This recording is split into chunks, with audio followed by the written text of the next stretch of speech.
আউযুবিল্লাহি মিনাশ শাইতানির রাজিম বিসমিল্লাহির রহমানির রহিম আলহামদুলিল্লাহ ওয়াসসালাতু ওয়াসসালামু আলা সাইয়্যিদিনা মুহাম্মদ ওয়া আলা আলিহি ওয়া সাহবিহি ওয়া সাল্লাম তাসলিমান কাসীরা। আমাদের ধারাবাহিক আলোচনার যে পর্বে আজকে আমরা এসে উপস্থিত তার শিরোনাম হচ্ছে কিয়ামতের লক্ষণসমূহ। কিয়ামত বা মহা ধ্বংস মহাপ্রলয়ের লক্ষণসমূহ কি কি? এই শিরোনামটি নেওয়া হয়েছে আরবি পরিভাষা কিয়ামতেরই পরিভাষা আশরাত আস-সাহ বা আলামত আস-সাহ এর বঙ্গানুবাদ হতে। এই আলামত আস-সাহ শব্দটি দ্বারা মূলত কিয়ামত বা মহাধ্বংস মহাপ্রলয়কেই নির্দেশ করে। এগুলোকে এভাবে বলা যায় যে আমরা ক্রমশই সেই চূড়ান্ত ধ্বংস কিয়ামতের দিকে এগিয়ে যাচ্ছি, আর এগিয়ে যাওয়ার পথে আমরা বিভিন্ন আলামত চিহ্ন নির্দেশক বা মাইল ফলক আমরা দেখতে পাবো। সেই মাইল ফলক বা চিহ্ন নির্দেশক সমূহ নিয়েই আমাদের আজকের আলোচনা। লক্ষণগুলো কি কি? কিয়ামত এর লক্ষণসমূহ কি কি? এই আস-সাহ শব্দটির দুটি অর্থ রয়েছে। আক্ষরিক অর্থে একে সময় অর্থে প্রয়োগ করা যায়, আক্ষরিক অর্থ সময়, কিন্তু প্রায়োগিক অর্থ হচ্ছে কিয়ামত শুরু হওয়ার সময়।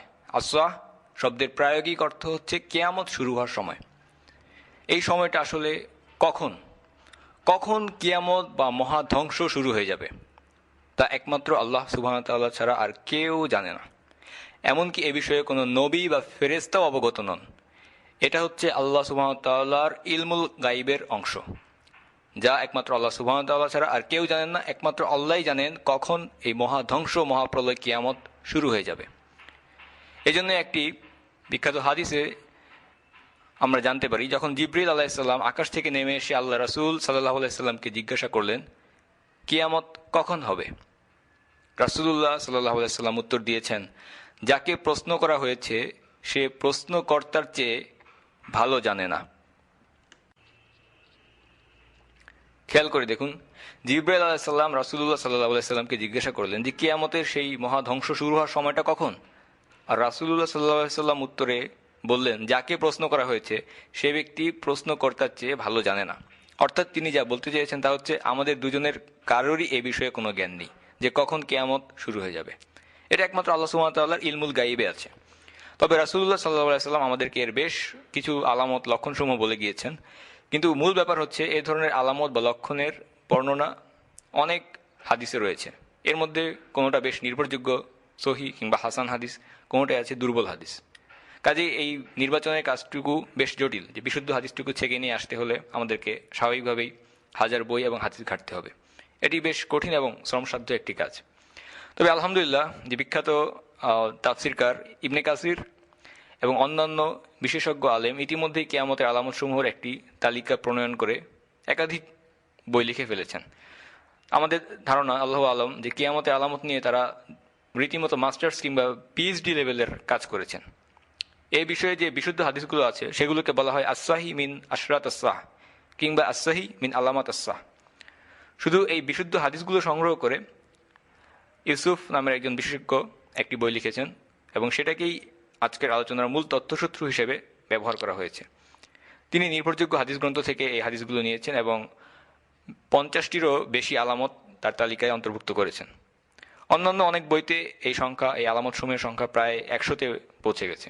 তবে সেগুলোতে বেশ কিছু দুর্বল বা অগ্রহণযোগ্য হাদিস থাকার সম্ভাবনা রয়ে গেছে।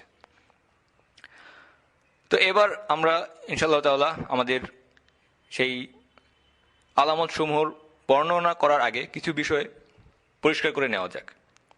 এই আলামতগুলোর মধ্যে কিছু আলামত রয়েছে যেগুলো একেবারেই ইউনিক, বা যে ঘটনাগুলো একবারই মাত্র ঘটতে পারে, মাত্র একবারই ঘটতে পারে, এবং সেটা ঘটলে আপনি পরিষ্কার বুঝতে পারবেন যে সেই ঘটনাটা ঘটে গেছে। উদাহরণ হিসেবে আমরা বলতে পারি রাসূলুল্লাহ সাল্লাল্লাহু আলাইহি ওয়াসাল্লাম বলেছেন যে হিজাজে একটি আগুন লাগবে, অগ্নিকাণ্ড, হিজাজে একটি আগুন লাগবে যার আলো শাম দেশ অর্থাৎ সিরিয়া পর্যন্ত পৌঁছাবে, এবং রাসূলুল্লাহ সাল্লাল্লাহু আলাইহি ওয়াসাল্লাম বলেছেন যে রাতের বেলাতেও তুমি উটের ঘাড় পর্যন্ত দেখতে পাবে। তো এই ঘটনাটি এটা আসলেই একটা ইউনিক ঘটনা, বা যা একবারই ঘটতে পারে, যা ঘটলে আপনি স্বাভাবিকভাবে জানতে পারবেন যে এই ঘটনাটি ঘটেছে কিনা বা কখন ঘটেছে।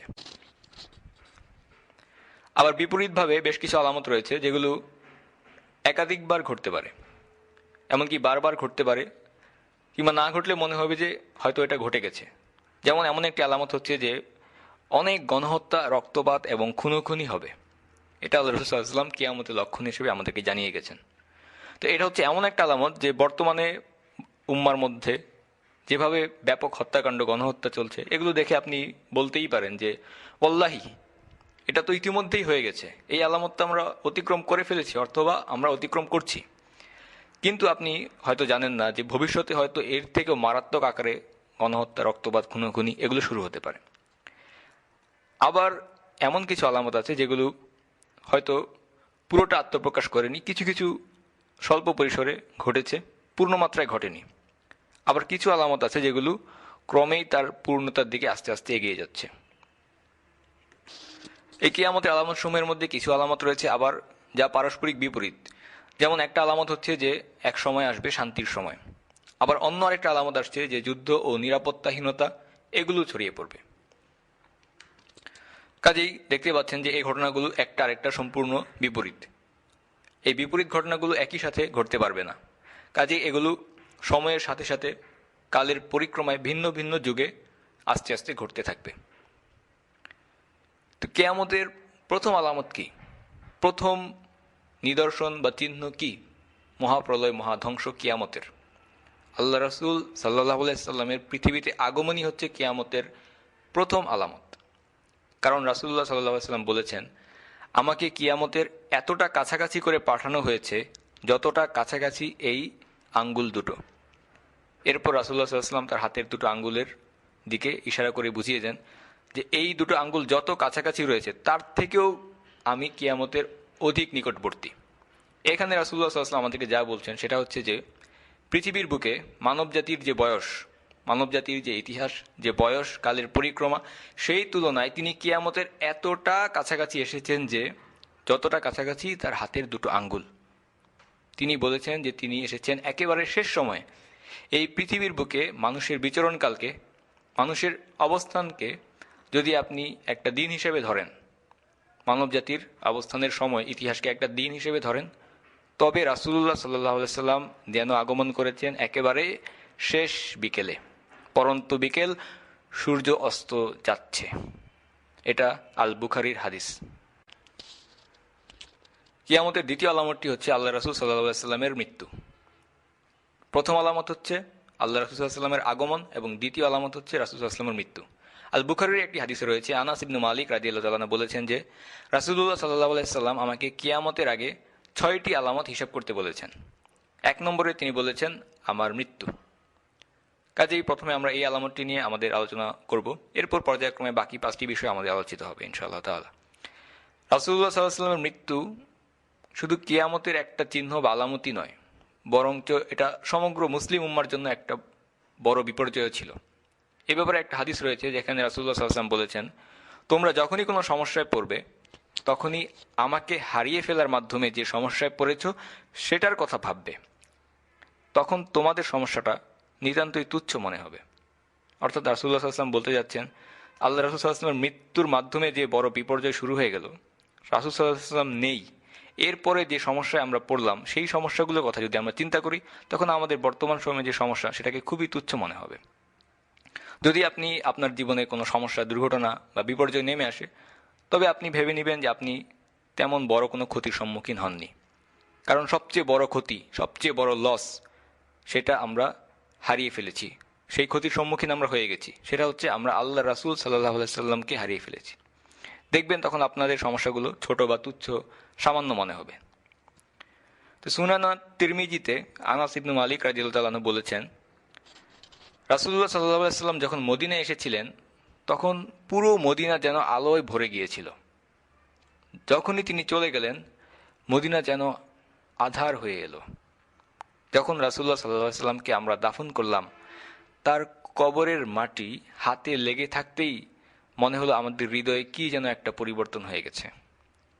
খেয়াল করে দেখুন, এখানে আনাস ইবনে মালিক রাদিয়াল্লাহু তাআলা আনহু তিনি বলছেন, আমরা হৃদয়ে, অন্তরের মধ্যে কি যেন একটা পরিবর্তন অনুভব করলাম। তার মানে রাসূলুল্লাহ সাল্লাল্লাহু আলাইহি সাল্লাম যখন উপস্থিত ছিলেন, বেঁচে আছেন, জীবিত অবস্থায় আছেন, এটাই ছিল অন্যরকম একটা অনুভব করার মতো বিষয়। এখন রাসূলুল্লাহ সাল্লাল্লাহু আলাইহি সাল্লাম মৃত্যুবরণ করেছেন, সাথে সাথে তারা নিজেদের অন্তরের মধ্যে অনুভব করলেন, এমনকি কবরের মাটি লেগে থাকা অবস্থাতেই তারা অনুভব করলেন তারা কোনো কিছু একটা হারিয়ে ফেলেছেন, তাদের অন্তরে কেমন একটা পরিবর্তনের স্বাদ তারা অনুভব করলেন। এবং রাসূলুল্লাহ সাল্লাল্লাহু আলাইহি ওয়াসাল্লাম মারা যাওয়ার সাথে সাথে তারা অনুভব করলেন মদিনায় কি যেন নেই। সাহাবী আনাস ইবনে মালিক রাদিয়াল্লাহু আনহু আরও বলে চলেছেন, তিনি বলেন যে আমরা আমাদের নিজেদের মনকেই যেন চিনতে পারছিলাম না, এ যেন অন্য এক হৃদয়। কারণ রাসূলুল্লাহ সাল্লাল্লাহু আলাইহি ওয়াসাল্লাম আশেপাশে কাছাকাছি থাকলেই তারা মনে একটা প্রশান্তি অনুভব করতেন। এমনকি